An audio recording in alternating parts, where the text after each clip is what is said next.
ರಾಜ್ಯ ಸರ್ಕಾರ 2.5 ವರ್ಷದ ಹೊಸ್ತಿಲಿನಲ್ಲಿ ಇರುವಾಗ ಸಂಪುಟ ಪುನರ್ರಚನೆಯ ಸದ್ದು ಈಗ ಜೋರಾಗಿ ಕೇಳಿಬರ್ತಾ ಇದೆ. ಸಂಪುಟ ಪುನರ್ರಚನೆ ಬಿಹಾರ ಚುನಾವಣೆ ಆದ ಬಳಿಕ ಖಚಿತ ಅನ್ನುವಂತಹ ಸಂದೇಶವನ್ನು ಖುದ್ದು ಮುಖ್ಯಮಂತ್ರಿಗಳೇ ನೀಡಿದ್ದಾರೆ. ಈ ನಡುವೆ ಯಾರ್ಯಾರು ಮಂತ್ರಿಗಳಾಗಬೇಕು ಅಂತಕ್ಕಂಥ ಆಕಾಂಕ್ಷೆ ಇಟ್ಕೊಂಡಿದ್ದಾರೋ ಅವರೆಲ್ಲರೂ ಕೂಡ ಈಗ ಮುಖ್ಯಮಂತ್ರಿಗಳನ್ನು ಉಪಮುಖ್ಯಮಂತ್ರಿಗಳನ್ನು ಎಡತಾಕುವ ಕೆಲಸ ಮಾಡ್ತಾ ಇದ್ರೆ, ಸಂಪುಟ ಪುನರ್ರಚನೆಗೆ ತಡೆ ಹಾಕುವ ನಿಟ್ಟಿನಲ್ಲಿ ಪವರ್ ಶೇರಿಂಗ್ ಅಸ್ತ್ರವನ್ನು ಬಳಸುವಂತಹ ಪ್ರಯತ್ನಗಳು ಕೂಡ ತೆರೆಮರೆಯಲ್ಲಿ ನಡೀತಾ ಇದೆ. ಹಾಗಾದರೆ ರಾಜ್ಯ ಸರ್ಕಾರದಲ್ಲಿ ಕಾಂಗ್ರೆಸ್ನಲ್ಲಿ ಏನೆಲ್ಲ ಡೆವಲಪ್ಮೆಂಟ್ಸ್ ಆಗ್ತಾ ಇದೆ ಅನ್ನೋದಕ್ಕೆ ಸಂಬಂಧಪಟ್ಟಂತೆ ಒಂದು ರಿಪೋರ್ಟ್ ಇದೆ, ನೋಡೋಣ ಬನ್ನಿ. ರಾಜ್ಯ ರಾಜಕೀಯದಲ್ಲಿ ಕೌತುಕ, ಕುತೂಹಲ. ನವೆಂಬರ್ ಕ್ರಾಂತಿ, ಸಂಪುಟ ಪುನಾರಚನೆ ಚರ್ಚೆ ನಡುವೆ ದೆಹಲಿಗೆ ಸಿಎಂ ಡಿಕೆಶಿ ಪ್ರಯಾಣ. ರಾಜ್ಯ ಕೈಮನೆಯಲ್ಲಿ ನವೆಂಬರ್ ಕ್ರಾಂತಿ ಕಂಪನ ನಡೀತಾ ಇದೆ. ಈ ಮಧ್ಯೆ ಸಿಎಂ ಸಿದ್ದರಾಮಯ್ಯ ಪುತ್ರ ಯತೀಂದ್ರ ಹೇಳಿಕೆ ಸಂಚಲನದಿಂದ ಸಾಕಷ್ಟು ಬೆಳವಣಿಗೆಗಳು ನಡೀತಾ ಇದೆ. ಈ ಮಧ್ಯೆ ಸಿಎಂ ಸಿದ್ದರಾಮಯ್ಯ ಮತ್ತು ಡಿಸಿಎಂ ಡಿಕೆಶಿ ದೆಹಲಿಗೆ ಪ್ರವಾಸವನ್ನ ಕೈಗೆತ್ತಿಕೊಂಡಿದ್ದಾರೆ. ಉಪಮುಖ್ಯಮಂತ್ರಿ ಡಿಕೆ ಶಿವಕುಮಾರ್ ಇವತ್ತು ದೆಹಲಿ ವಿಮಾನ ಏರಿದ್ರೆ, ಬಿಹಾರ ಎಲೆಕ್ಷನ್ ಬಳಿಕ ಸಿಎಂ ಸಿದ್ದರಾಮಯ್ಯ ದೆಹಲಿಗೆ ಭೇಟಿ ನೀಡಲಿದ್ದಾರೆ.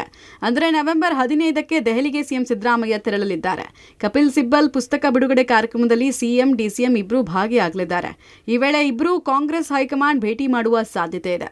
ಇನ್ನು ಇಂದು ದೆಹಲಿ ಪ್ರಯಾಣದ ವೇಳೆ ಮಾತನಾಡಿದ ಡಿಕೆಶಿ, ನಾಳೆ ಒಂದು ಕಾರ್ಯಕ್ರಮ ಇದೆ, ಹೀಗಾಗಿ ಹೋಗ್ತಾ ಇದ್ದೀನಿ ಎಂದಿದ್ದಾರೆ. ಆದರೆ ಸಂಪುಟ ಪುನರಚನೆ ಚರ್ಚೆ ಬೆನ್ನಲ್ಲೇ ಡಿಕೆ ಭೇಟಿ ಕುತೂಹಲ ಹೆಚ್ಚಿಸಿರುವುದಂತೂ ಸುಳ್ಳಲ್ಲ. ಸಚಿವ ಸಂಪುಟ ಚೀಫ್ ಮಿನಿಸ್ಟರ್ ಮಾತಾಡ್ತಾರೆ, ಅದನ್ನ ಅವರು ದಿನ ಹೋಗ್ತಾ ಇರ್ತೀನಿ, ಕೆಲಸ ಇದ್ದಾಗೆಲ್ಲ ಹೋಗ್ತಾ ಇರ್ತೀನಿ.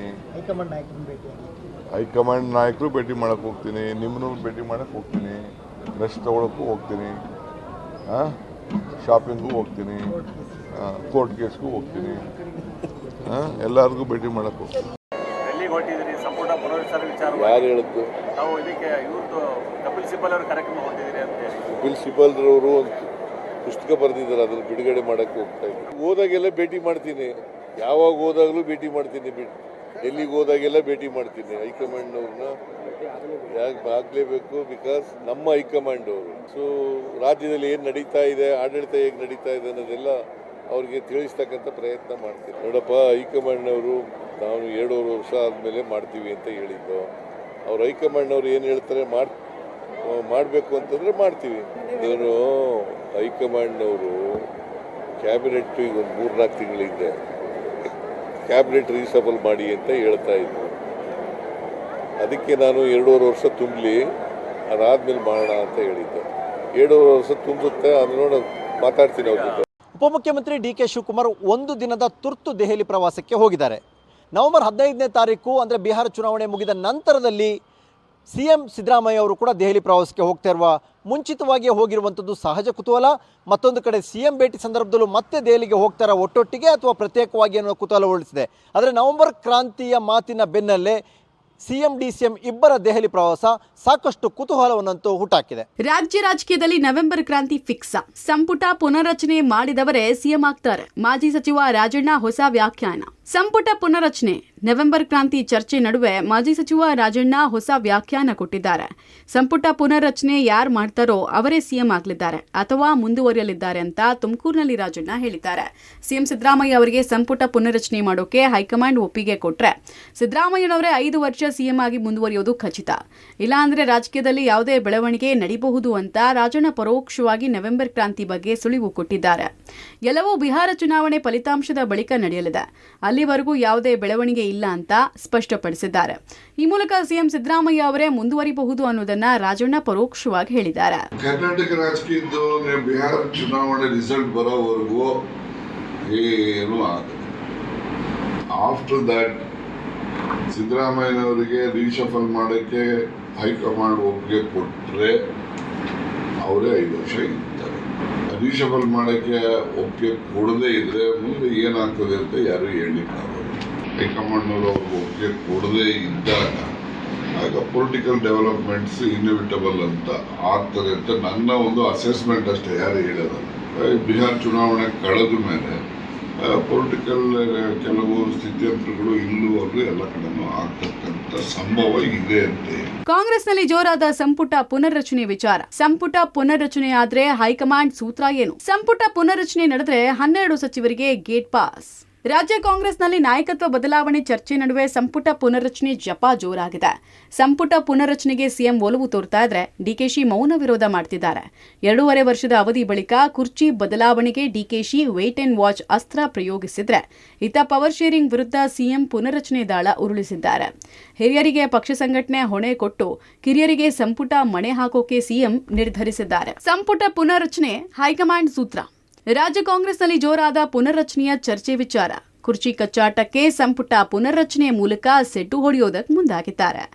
2.5 ವರ್ಷದ ಬಳಿಕ ಬದಲಾವಣೆಗೆ ಡಿಕೆಶಿ ಕಾದು ನೋಡುವ ತಂತ್ರಕ್ಕೆ ಮೊರೆ ಹೋಗ್ತಿದ್ದಾರೆ. ಪವರ್ ಶೇರಿಂಗ್ ವಿರುದ್ಧ ಪುನರ್ರಚನೆ ದಾಳವನ್ನ ಸಿಎಂ ಉರುಳಿಸಿದ್ದಾರೆ. ಹಿರಿಯರಿಗೆ ಪಕ್ಷ ಸಂಘಟನೆಯ ಹೊಣೆ, ಕಿರಿಯರಿಗೆ ಸಂಪುಟ ಮಣೆಗೆ ಪ್ಲಾನ್ ಹಾಕೊಳ್ಳಲಾಗಿದೆ. ಬಿಹಾರ ಫಲಿತಾಂಶದ ಬಳಿಕ ದೆಹಲಿ ಭೇಟಿಗೆ ಸಿಎಂ ಮುಂದಾಗಿದ್ದಾರೆ. ಹೈಕಮಾಂಡ್ ಬಳಿಯೂ ಇದೇ ಡಿಮ್ಯಾಂಡ್ ಇಡುವಂತಹ ಲೆಕ್ಕಾಚಾರ ಅವರದ್ದು. 12ಕ್ಕೂ ಹೆಚ್ಚು ಸೀನಿಯರ್ಸ್ಗೆ ಗೇಟ್ ಪಾಸ್ ಲೆಕ್ಕಾಚಾರದಲ್ಲಿ ಸಿಎಂ ಇದ್ದಾರೆ. ಆದರೆ ಹೈಕಮಾಂಡ್ ಸೂತ್ರ ಏನು ಅನ್ನೋದು ಸದ್ಯಕ್ಕೆ ಬಿಗ್ ಸೀಕ್ರೆಟ್. ಹೈಕಮಾಂಡ್ ಹೇಳಿದ್ರೆ ತ್ಯಾಗಕ್ಕೂ ಸಿದ್ಧ. ಕೆಲ ಹಿರಿಯರಿಂದ ತ್ಯಾಗದ ಮಾತು. ಸಂಪುಟ ಪುನರ್ರಚನೆ ಸಂಬಂಧ ಹಿರಿಯರಿಗೆ ಪಕ್ಷ ಸಂಘಟನೆ ಕೊಟ್ಟು 12ಕ್ಕೂ ಹೆಚ್ಚು ಸಚಿವರಿಗೆ ಗೇಟ್ ಪಾಸ್ ಕೊಡೋಕೆ ಸಿಎಂ ನಿರ್ಧರಿಸಿರೋ ಹೊತ್ತಲ್ಲೇ ಕೆಲ ಹಿರಿಯರಿಂದ ತ್ಯಾಗದ ಮಾತು ಕೇಳಿಬರ್ತಿದೆ. ಬದಲಾಗುವ ಪರಿಸ್ಥಿತಿ ಎದುರಿಸೋಕೆ ಮಾನಸಿಕವಾಗಿ ಕೆಲ ಹಿರಿಯರು ತಯಾರಾಗ್ತಿದ್ದಾರೆ. ಪುನರ್ರಚನೆ ಆದರೆ 12ಕ್ಕೂ ಹೆಚ್ಚು ಸೀನಿಯರ್ಗಳಿಗೆ ಗೇಟ್ ಪಾಸ್ ಕೊಡುವ ಸಾಧ್ಯತೆ ಇದೆ. ಇದಕ್ಕೆ ಪೂರಕವಾಗಿ ಹಿರಿಯ ಸಚಿವ ಕೃಷ್ಣ ಬೈರೇಗೌಡ ಸುಳಿವು ಕೊಟ್ಟಿದ್ದಾರೆ. ಆದರೆ ಸಚಿವ ಪ್ರಿಯಾಂಕ್ ಖರ್ಗೆ ಇದು ತ್ಯಾಗ ಅಲ್ಲ, ಫಾಲೋಯಿಂಗ್ ದಿ ಆರ್ಡರ್ ಅಷ್ಟೇ. ಪಕ್ಷ ಏನು ಹೇಳುತ್ತೋ ಅದನ್ನು ನಾವು ಮಾಡ್ತೇವೆ, ಎಲ್ಲವೂ ಹೈಕಮಾಂಡ್ ತೀರ್ಮಾನ ಮಾಡುತ್ತೆ ಅಂದಿದ್ದಾರೆ. ಅಧಿಕಾರ ಅವಕಾಶ ವಶ ಬಂದ್ರೆ ನಾವು ಹೊಟ್ಟೆ ತುಂಬಿದವರಪ್ಪ. ಅದಕ್ಕೆ ಎಲ್ಲ ಅವಕಾಶ ಸಿಕ್ಕಿದೆ, ನನ್ಗೆ ಎಲ್ಲ ಜವಾಬ್ದಾರಿಗಳು ಸಿಕ್ಕಿದೆ.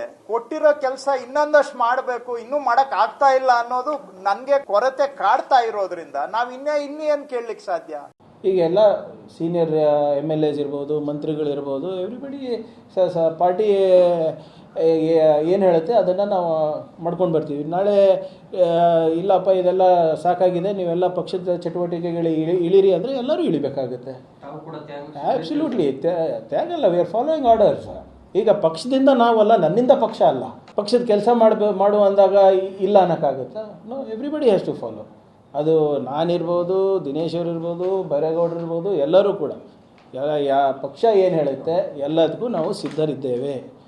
ನವೆಂಬರಲ್ಲಿ ಯಾವುದೇ ಕ್ರಾಂತಿ ಇಲ್ಲ, ಎಲ್ಲ ಶಾಂತಿ ಇದೆ. ನವೆಂಬರ್ ತಿಂಗಳಲ್ಲಿ ಸಚಿವ ಸಂಪುಟ ಆಗ್ಬೋದು ಅಂತ ಚರ್ಚೆ ನಡೀತಾ ಇದೆ. ಅಂತಿಮವಾಗಿ ಮುಖ್ಯಮಂತ್ರಿಗಳು ವರಿಷ್ಠರು ತೀರ್ಮಾನ ತಗೊಳ್ತಾರೆ. ಕೆಲವು ಹೊಸಬರನ್ನ ಕೊಡುವಂತ ಅವಕಾಶ ವರಿಷ್ಠರು ತೀರ್ಮಾನ ತಗೊಳ್ತಾರೆ. ಅಂತಿಮವಾಗಿ ಮುಖ್ಯಮಂತ್ರಿಗಳು ವರಿಷ್ಠರು ತೀರ್ಮಾನ ತಗೊಳ್ತಾರೆ.